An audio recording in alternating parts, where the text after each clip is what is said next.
This episode of Creepy is brought to you by Primal Rage, Bigfoot Reborn, in theaters now. And special thanks this week to the following patrons: Chatty Whacker, Mimi Dobson, Gina Patterson, Jimmy Ferrer, Caroline Nicole, Keel Harris, Daniel Molteno, Rachel Stewart, Alex Aldea, Leland Shaw, and Ronald from the Netherlands. Patrons get shoutouts, early commercial-free access, bonus episodes, sticker sets, and more. This week, our patrons at the $5 level and above got over an hour and a half of bonus content and an early listen to one of our newest narrators. Our patrons mean the world to us. They make this show possible.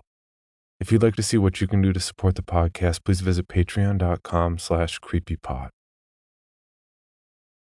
And if you're a fan of Creepy, you probably enjoy myths, legends, and folklore. Well, let me tell you about a new podcast I love called Tales. Each episode of Tales presents an original fairy tale. Not the popular, watered-down versions you're accustomed to hearing. You think you know the story, but do you really? Each episode combines analysis with captivating campfire-style storytelling. Every story takes you through dark twists and turns. The host presents real fairy tales and lore, stories much different than what you heard as a child. You can check out episodes on Beauty and the Beast now, and with a new episode coming out every other Saturday, you can expect episodes on Bluebeard, Little Red Riding Hood, and many more. Visit Apple Podcasts, TuneIn, Spotify, Google Play, or wherever you listen to podcasts and search for Tales. Again, that's Tales. Or visit parcast.com/tales to start listening now. That's Parcast, PARCAST.com/tales to listen now. You can also stay tuned after today's story for a special trailer from Tales.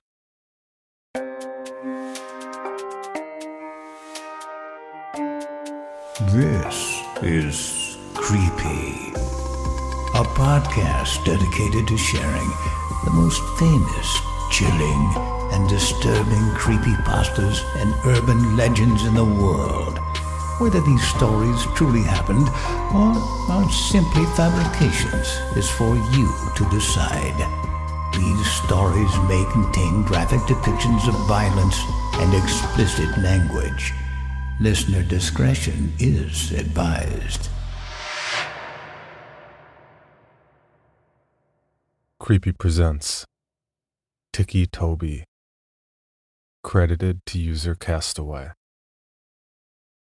with guest narration courtesy of Owen McCuen, Victoria Juan, Molly Lankford, Cheryl Blizin, and Steve Blizin. The long road home seemed to go on and on. The road continued to outstretch in front of the vehicle endlessly. The light that shone through the branches of the tall green trees danced across the window in random patterns, every once in a while, obnoxiously shining in your eyes. The surrounding was full of deep green trees forming a forest around the road. The only sound was the sound of the car engine as it traveled down the path. It was peaceful and let off a serene feeling. Although the ride seemed like a nice one, it lacked every form of nice for both passengers. The middle-aged woman behind the steering wheel had neat, short brown hair that fitted her complexion quite well. She wore a green V-neck t-shirt and a pair of blue jeans. Diamond-set earrings decorated each of her ears, which partially showed from behind her haircut. She had deep green eyes, which were brought out by her shirt, and the lighting seemed to make them more noticeable.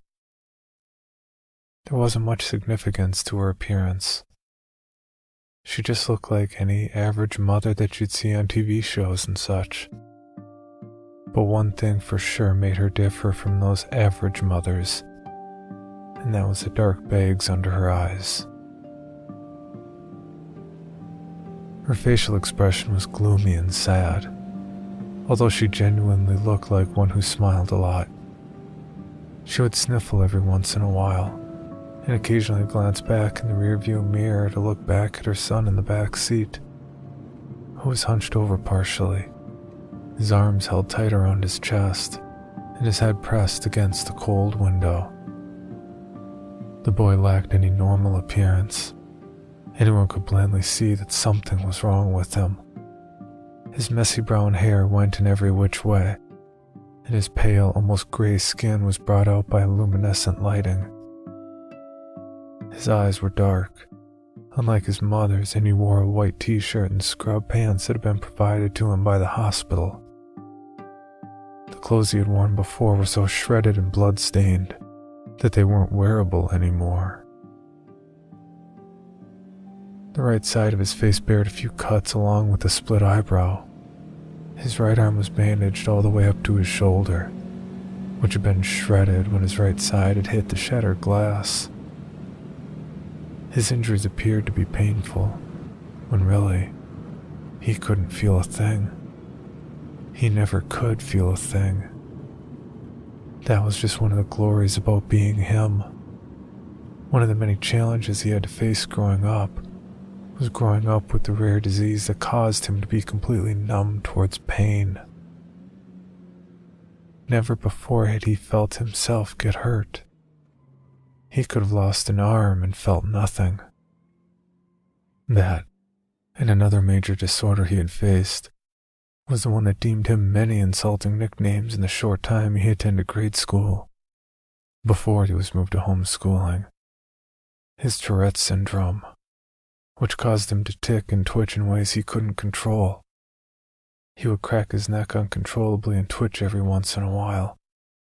The kids would tease him and call him Ticci Toby and mock him with exaggerated twitching and laughing.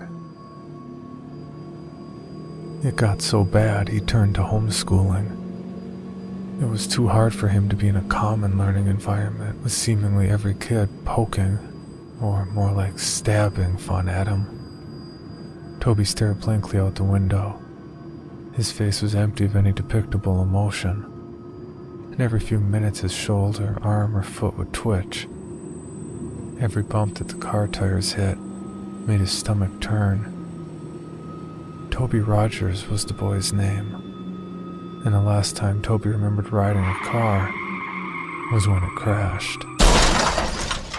That's all he thought about, unconsciously replaying everything he had remembered before he blacked out, over and over again. Toby'd been the lucky one, when his sister hadn't been so lucky. When the thought of his older sister came, he couldn't help but let his eyes begin to tear up. The horrible memories replayed in his mind. Her screaming that had been cut off when the front of the car was smashed in. It all went blank for a moment before Toby opened his eyes to see his sister's body.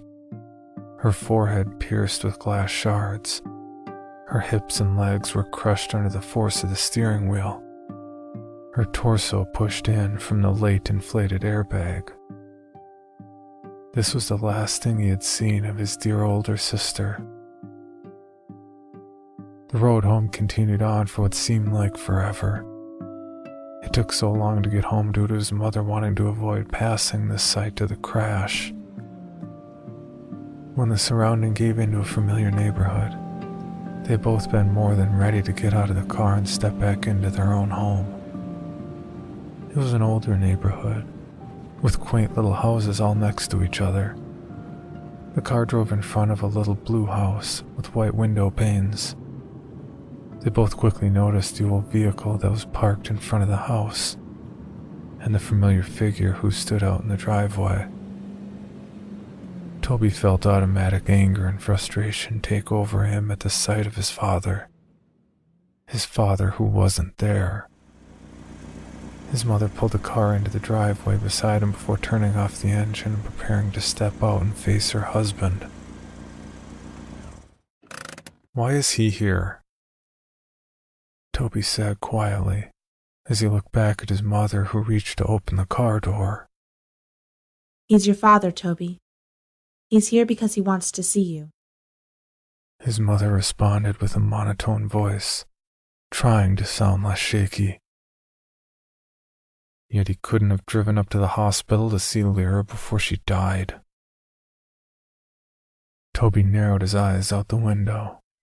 He was drunk that night, honey. He couldn't drive. Yeah, when is he not? Toby pushed open the door before his mother and stumbled out onto the driveway where he met his father's gaze before looking down at his feet with a stern expression. His mother stepped out behind him and met her husband's eyes before walking around the car. His father opened his arms, expecting a hug from his wife, but she passed him and put her arm around Toby's shoulder and influenced him to begin walking inside. Connie?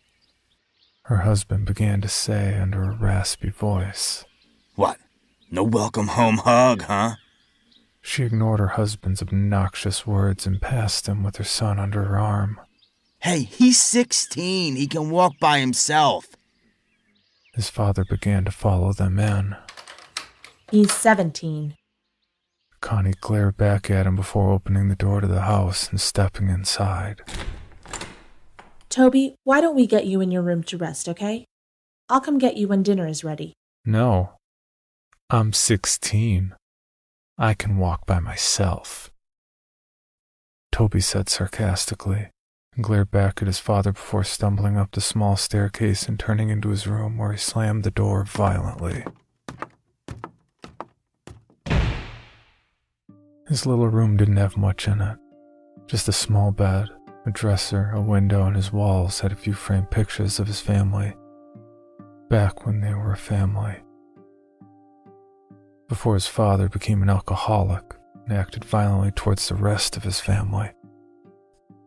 Toby remembered when he was arguing with his mother and he grabbed her by the hair and shoved her to the floor. And when Lyra had tried to break it up, he pushed her, and she hit her back on the corner of the kitchen counter. Toby could never forgive him for what he did to his mother and sister. Never. Toby didn't care how much his father beat him down, he couldn't feel it anyway. What he did care about was how he intentionally hurt the only two people he cared about. And when he waited in the hospital, where his sister took her last few breaths, the only person who didn't rush there was his dad. Toby stood by the window and looked out onto the street. He could have sworn he saw things out of the corner of his eye, but quickly blamed it on the medication he'd been put on. When dinner time had come around and his mother called up to him, Toby came downstairs and hesitantly sat down at the table across from his father and in between his mother and an empty chair. It was quiet as his parents picked at their food, but Toby refused to eat. Instead, he just watched his dad with a blank stare. His mother caught onto his stare towards his father and elbowed him slightly. Toby looked over at her slightly and looked down at his uneaten food, which he didn't touch. Toby laid in bed. He pulled his covers over his head and stared at the window. He was tired, but there was no way he would fall asleep. He couldn't. There was too much to think about. He'd been debating on whether or not to follow his mother's directions and forgive his father, or to continue holding a grudge with his boiling hatred. He heard her door creak open, and his mother padded into the room and sat on the bed next to him. She reached over and rubbed his back, which had been turned to her. I know it's hard, Toby. Trust me, I understand. But I promise you it will get better, she said softly. When is he gonna leave? Toby said with an innocent tone in his shaky voice. Connie let her gaze fall down to her feet. I don't know, honey. He's staying as far as I know. Toby didn't respond. He just continued to look forward at the wall, holding his damaged arm near his chest. After a few minutes of silence, his mother sighed, before she leaned in to kiss his cheek and stood up to walk out of the room. Good night, she said as she closed the door. The hours passed slowly, and Toby couldn't quit tossing and turning. Every time he let his imagination take over, he heard the screeching of tires, the screaming of his sister, and he'd uncontrollably jerk in bed. He threw off his covers. Laying on his back, he pulled his pillow over his face and cried into it. He could feel his chest rise and fall as he let out each shaky breath as he cried. He could hear his own pitiful weeping. He would have been screaming and crying if he didn't press his pillow over his face. After a few seconds, he threw the pillow off his face as well and sat up, hunched over, holding his head and breathing roughly, tears streaming from his eyes. He couldn't help but cry. He tried to keep it in, but he couldn't help but whine and whimper as he sat there shaking. He inhaled before he stood up and walked around his bed to the window and peered out, taking deep breaths, trying to calm down. He rubbed his eyes and looked out at the group of tall pine trees across the street.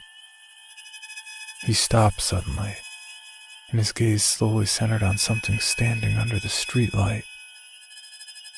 He heard a ringing in his ears, and he couldn't look away.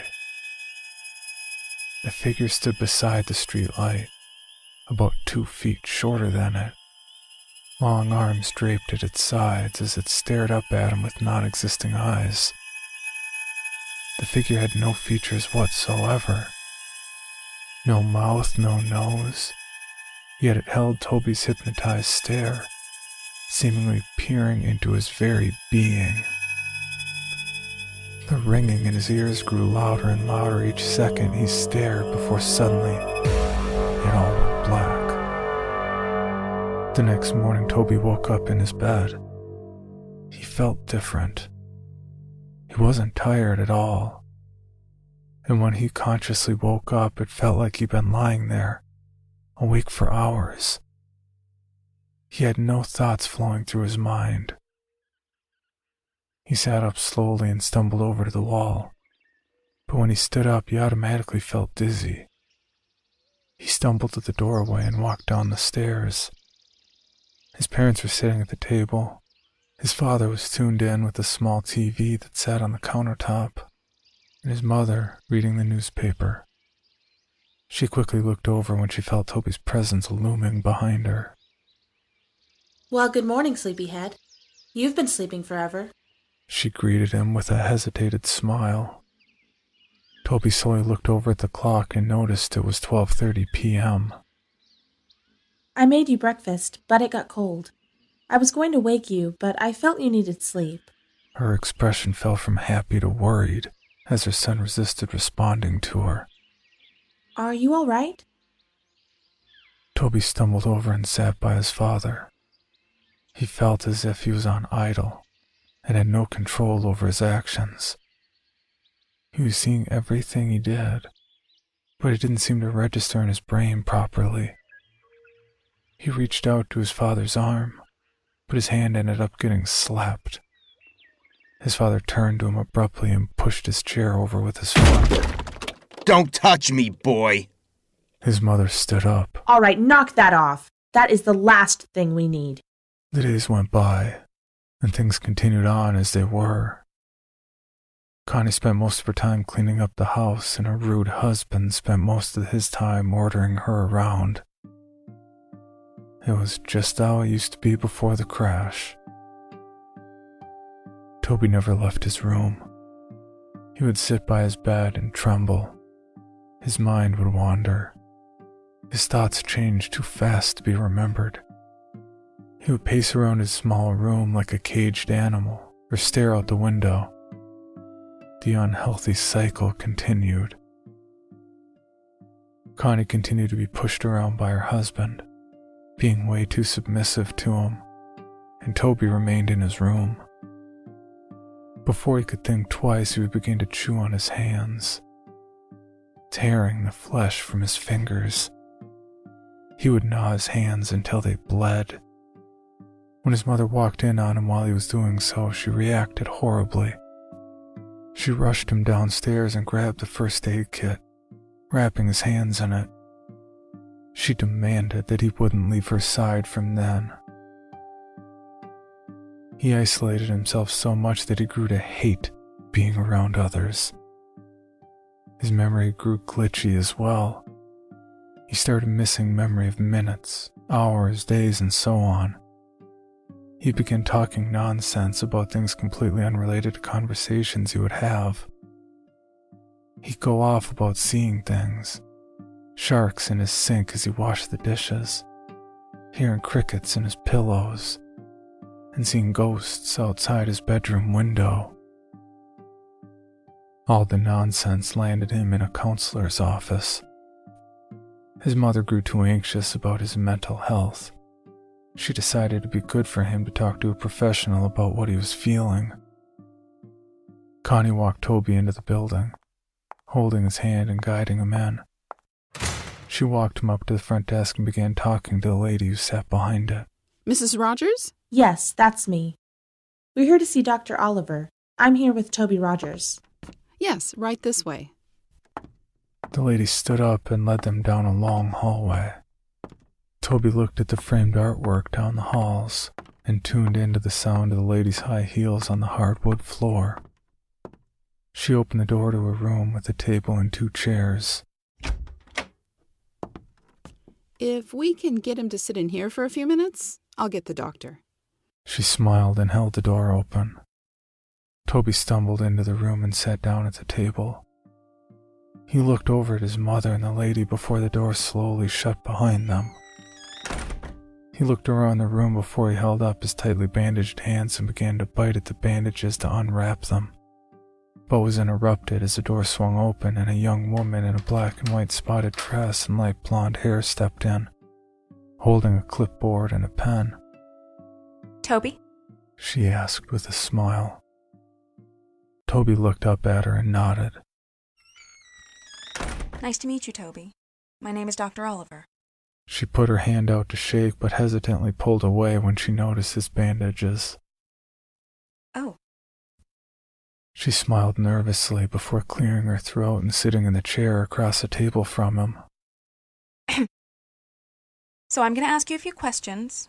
Try to answer them as honestly as possible, okay? She placed her clipboard down on the table. Toby nodded slowly and held his restrained hands in his lap. How old are you, Toby? 17. He responded quietly. She wrote that down on the paper that was clipped to the clipboard. What is your full name? Toby Aaron Rogers. What is your birthday? April 28th. Who is your immediate family? Toby paused for a minute before answering her question. My mom, my dad, and... He stopped. My sister. I heard about your sister, dear. I'm really sorry. Her expression faded into a sad, pity-filled look. Toby nodded. Do you remember anything from the crash, Toby? He looked away from her. His mind went blank for a moment. He looked down at his lap, and in the surrounding, he heard a faint ringing sound. His eyes widened and he froze in his place. Toby? Toby, are you listening? Toby felt a shiver go down his spine until he froze once again and slowly looked over out the little window through the door, where he saw it. A dark, featureless figure, peering in at him. He stared, eyes widened, the ringing growing louder and louder until suddenly the loud voice of the counselor broke his trance. Toby! Toby jumped and fell sideways out of his chair, backing up into the corner. Dr. Oliver stood up, holding her clipboard to her chest, a surprised look in her eyes. Toby met her eyes again, his breath hitching as he twitched. That night, Toby laid in bed, his eyes dazed as he stared straight up at his ceiling. He could feel himself begin to doze off. when he heard the scattering of footsteps down his hallway. He sat up and looked towards the door. His wide open door. There was no light. Everything was lit by the luminescent blue glow of the moon through his window, leaving a cold lighting. He stood up and slowly made his way towards the doorway, when suddenly the door, which was previously wide open, slammed in his face. He gasped and fell back. He was out of breath when he hit the ground, and he began breathing heavily, his eyes wide open. He waited for a few seconds before getting back up on his feet. He reached out and grasped the cold door handle with his bandaged hand and creaked it open. He looked out into the dark hallway and tiptoed out of his room. The window at the end of the hallway lit up the darkness with blue moonlight as he padded his way down. He could hear footsteps rustling around him, and faint giggling let out by the pitter-patter of small feet, which sounded like a child had run in front of him, giggling and running. The hallway was a lot longer than he had remembered. It seemed endless, like the ride home from the hospital. He heard a door creak in front of him. "Mom?" He called out in a shaky voice. Suddenly a door slammed behind him and he jumped and turned around. Behind him he heard a long, eerie groan that sounded to croak right in his ear. He turned around as fast as he could and was suddenly face to face with none other than his dead sister. Her eyes were clouded white, her skin pale, and the right side of her jaw only dangling on by tissue and muscle, glass protruding from her forehead, and black blood leaking down her face. Her blonde hair pulled up back in a ponytail as it always was. Wearing her gray t-shirt and athletic shorts, which were dirty and spotted with blood. Her legs were bent in ways they shouldn't be. She stood, emitting a long, croaking noise, only an inch away from Toby's face. Toby yelped and fell back. "Ah!" He started to crawl backwards away from her, not able to break the eye contact he held with her. Blank, dead eyes. He dragged himself backwards until he backed up into something. He stopped for a second. Everything was dead silent except for his heavy breathing and crying. He slowly looked up to meet the blank face of a tall, dark figure that stood over him. Behind the tall, dark mass were rows of children, looking to range from 3 to 10 years. Their eyes completely black, and dark black blood leaked from their eye sockets. He screamed and stood up as fast as he could, only to be tripped by dark black tendrils that wrapped around his ankles. He fell straight on his stomach and got the wind knocked out of his chest. He tried to scream out, but he couldn't make a sound. He wheezed out before it all went black. Toby woke up with a start. He screamed out and sat up as fast as he could, completely short of breath. He wheezed out and held his chest with his bandaged hands. It was just a dream.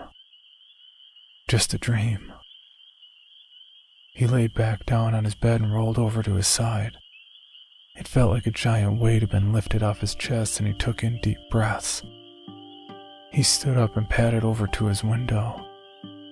He saw nothing. Nobody was out there. No ghosts, no figures, nothing. He heard the rustling and coughing of his father out the doorway. His door was closed. He walked over and opened it, looking out into the hallway once again. He walked down the hallway and into the kitchen, where he found his dad standing and having a smoke in their living room. Toby waited a second and watched him from around the corner before burning feelings started deep in his chest. Deep, boiling anger took over. He heard the little imaginary voices in his head. Do it, do it, do it, do it, do it, do it, do it, do it, do it, do it, do it, do it. He turned away and held his arms. He felt like he actually had control over himself, unlike he did for the past few weeks since he got home from the hospital. He actually had complete thoughts for just moments before they were clouded by the chanting and the little voices in his head. Kill him. He wasn't there. He wasn't there. He wasn't there. Kill him. Kill him. Kill him. He wasn't there. He wasn't there. He wasn't there. Kill him. Kill him. Kill him. Kill him. He wasn't there. He wasn't there. Kill him. Kill him. They continued on. Toby trembled. No, he wasn't going to do it. What? Was he crazy? No. He won't kill anyone. He can't. He hated his father, but no way was he going to kill him. That was it. The last thought he had before he fell into an idle state once again. The influence of the voices in his head was too much. He began to silently walk up behind his father. He reached over the counter to the knife holder in the kitchen and pulled out the largest knife that had been resting in the case. He gripped it in his hand. He felt a sensation take over his chest. He let out a snicker.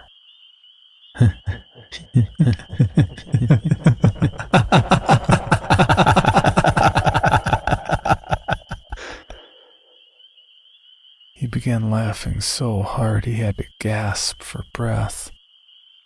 His father turned around abruptly before he felt a brute force shove him to the floor.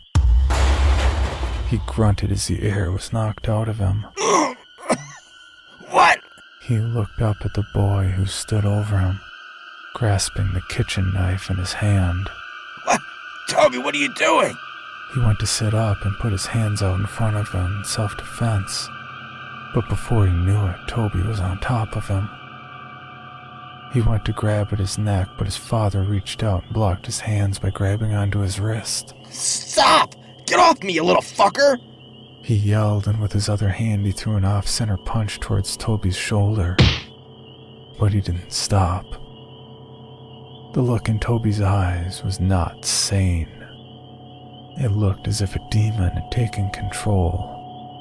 He yelled back and went to stab the knife into his father's chest, but he blocked him and grabbed onto his wrists once again. He went to shove him back, but Toby kicked out his feet in front of him and landed a hard blow straight to his face. His father recoiled and pulled his arms away to cover his face, but Toby got back up and drove the knife straight into his shoulder.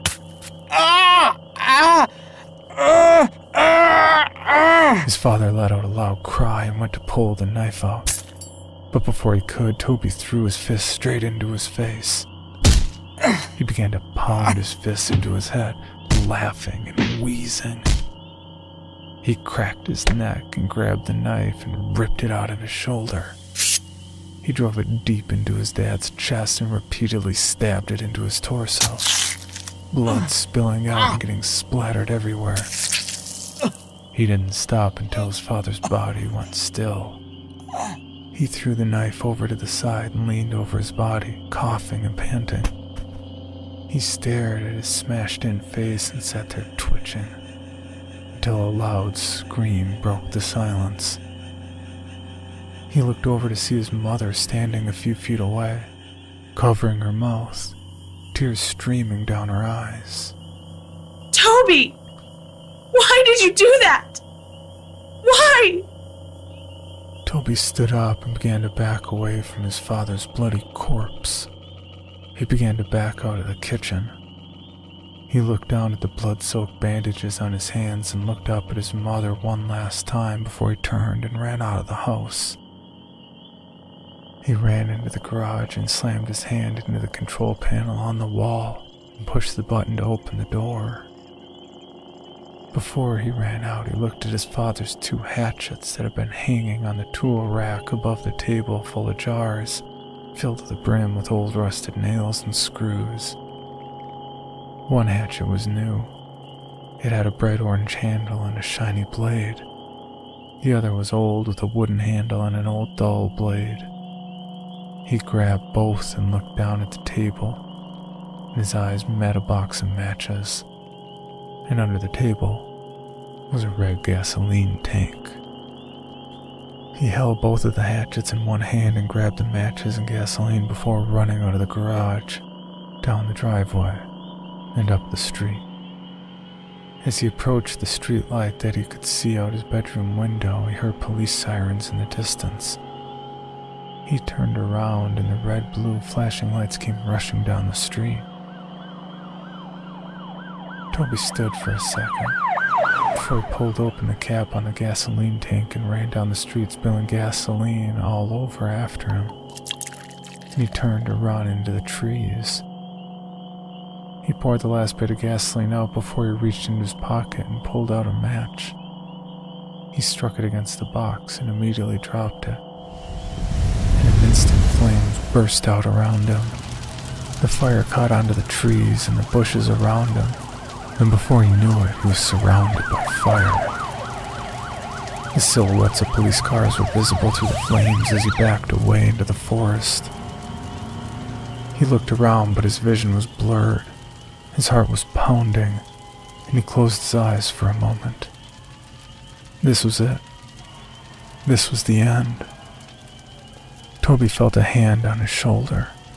He opened his eyes and looked over to see a large white hand with long, bony fingers that rested upon his shoulder. He followed the arm that was attached to the hand up to a towering dark figure. It appeared to be wearing a dark black suit, and its face was completely blank. It towered over Toby's small frame and it looked down on him. Tendrils reached out from its back. Before Toby knew it, his vision blurred and he was surrounded by the sound of ringing in his ears. Everything went blank. That was it. That was the end. That was how Toby Rogers died. A few weeks later, Connie sat in her sister's kitchen.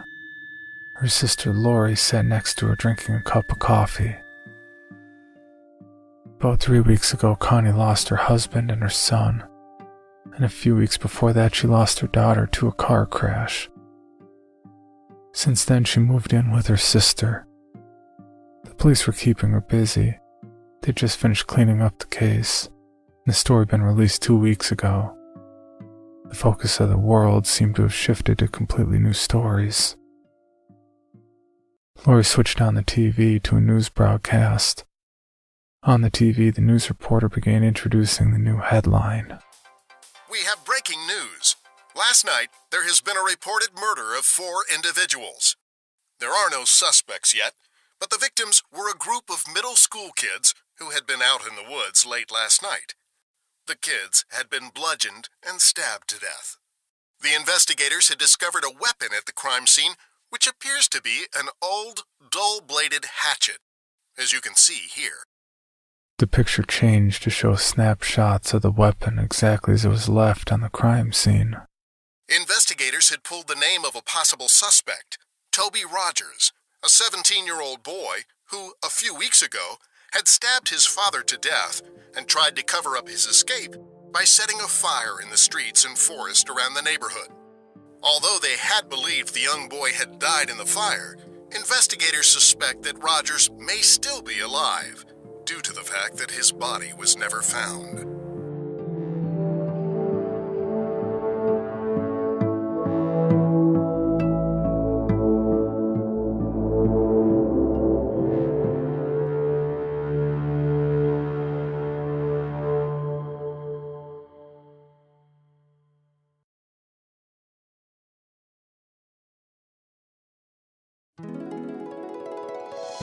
Once upon a time, there lived a handsome prince.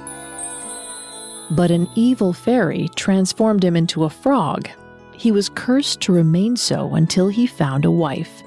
Luckily, the Frog Prince fell in love with a beautiful princess whom he hoped would be his bride. Day and night, the Frog Prince expressed his undying love. This annoyed the princess, so she picked up an axe and chopped off his head. Not exactly what you were expecting? Well, that's how the story goes, or went originally. Traditional fairy tales aren't exactly suitable for children. I'm Vanessa Richardson, host of the newest podcast from Parcast, Tales. Every other Saturday, Tales presents fairy tales the way they were originally told, orally and unadulterated. There's sex, murder, and not so happily ever afters. Children get eaten. Women vomit spiders. Princesses chop off their own body parts. There's even accidental cannibalism. You think you know the stories, but do you really?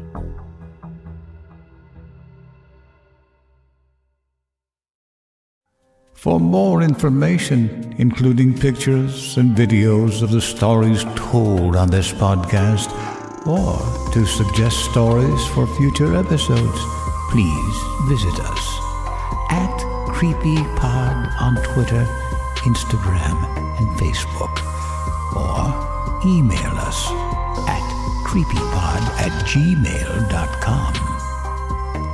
All stories told on this podcast can be found at creepypastawikia.com and are protected by a Creative Commons license. Some rights reserved unless otherwise stated.